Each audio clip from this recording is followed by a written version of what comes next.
हमेशा शहरों में बड़ी बड़ी चमकदार इमारतों को देखकर एक आम इंसान सोचता है कि कितनी खूबसूरत इमारत है। करोड़ों की लागत से बनी इमारत को वो सबसे ज्यादा मजबूत समझता है। वो सोचता है कि काश उसकी झोपड़ी और घर भी उतने ही मजबूत होते। अगर आप भी ऐसी चमकदार इमारत को देखकर सोचते हैं तो आप बिल्कुल गलत हैं। अगर आप इन इमारतों के छत के नीचे खड़े होकर ये सोचते हैं कि आप सबसे सुरक्षित जगह खड़े हैं, तो ये आपकी भूल है। क्योंकि हमारे देश में सिर्फ कमजोर बिल्डिंग और झोपड़ियां ही नहीं, ये बड़ी बड़ी चमकदार इमारत भी गिरती हैं। ऐसा ही कुछ आज सुबह हुआ।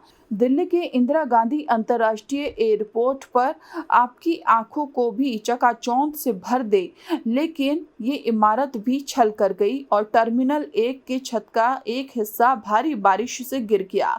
बड़ी बात यह है कि अभी मॉनसून की एंट्री भी सही से देश की राजधानी में नहीं हुई है और करोड़ों की लागत से बनी एयरपोर्ट की एक छत का हिस्सा धराशायी हो गया, जबकि इस एयरपोर्ट की इमारत को बनाने में लाखों नहीं बल्कि करोड़ों रुपए खर्च हुए थे। आपको बता दें कि 10 मार्च को पीएम नरेंद्र मोदी ने देश भर में 15 एयरपोर्ट परियोजनाओं का उद्घाटन और शिलान्यास किया, जिनकी लागत करीब 9,800 करोड़ रुपए है। इन परियोजनाओं में दिल्ली के इंदिरा गांधी अंतर्राष्ट्रीय हवाई अड्डे के विस्तारित टर्मिनल 1 का उद्घाटन भी शामिल है, जो 28 जून को गिर गया, जिसमें एक की जान चली गई। केंद्रीय नागरिक उड्डयन मंत्री राम मोहन नायडू किंजारपू ने टर्मिनल 1 पर भारी बारिश के बीच छत का एक हिस्सा गिरने से जान जाने वाले के परिजनों को 20-20 लाख रुपए और घायलों को 3-3 लाख रुपए मुआवजा देने की घोषणा की है। आपको बता दें कि आईजीआई एयरपोर्ट की टर्मिनल 1 के छत का जब एक हिस्सा गिरा, उस समय पिलर के नीचे कई गाड़ियां खड़ी थी। इस हादसे में एक व्यक्ति की मौत हो गई, वहीं 6 लोग घायल बताए जा रहे हैं। विपक्ष ने इस घटना के बाद मोदी सरकार को घेरना शुरू कर दिया और कहा कि 3 महीने पहले ही इंदिरा गांधी एयरपोर्ट की टर्मिनल 1 का उद्घाटन पीएम मोदी ने चुनाव आचार संहिता से बचने के लिए आनन फानन में किया था, जिसकी वजह से यह हादसा हुआ।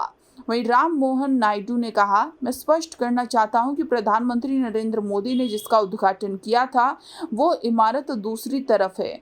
जो स्ट्रक्चर कैनोपी गिरा है वो 2009 का कंस्ट्रक्शन है, ये एक पुराना स्ट्रक्चर था। ऐसे में मंत्री राम मोहन नायडू के दावे के अनुसार इस इमारत का निर्माण यूपीए सरकार में हुआ था, जो कि गिरा है। लेकिन फिर भी सवाल यही है कि ऐसे जब करोड़ों की लागत से बनी इमारत भी बारिश नहीं झेल पाएगी, तो आम लोगों के छोटे और कम लागत से बने घरों का क्या होगा। Bureau report, news beat.